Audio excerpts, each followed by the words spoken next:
మా ఆయన నాతో ఒక్కోసారి దారుణంగా ప్రవర్తిస్తుంటాడు. కొన్నిసార్లు నేను చెప్పినట్లుగా వింటాడు. కొన్నిసార్లు నన్ను బాగా అసహించుకుంటాడు. ఒకసారి బాగా కోపడతాడు. తను మూడ్ ఉన్నప్పుడు నాతో చాలా ప్రేమగా ఉంటాడు. నన్ను పొగుడుతాడు. తన కౌగిలిలోకి తీసుకుంటాడు. ఒళ్ళో పడుకుంటాడు. ఇలా ఒక్కొక్కసారి ఒక్కో రకంగా తను ప్రవర్తిస్తుంటాడు.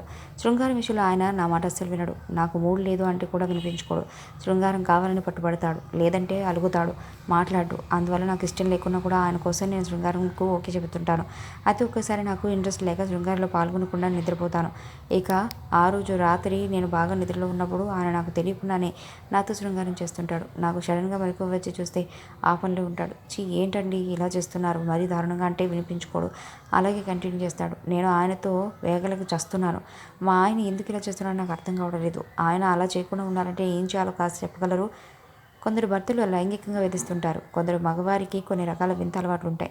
కొందరు మగవారు మీ ఆయన మాదిరిగానే భార్య నిద్రపోతున్నప్పుడు శృంగారం చేయాలనుకుంటారు. వారికి అదొక వింత కోరిక.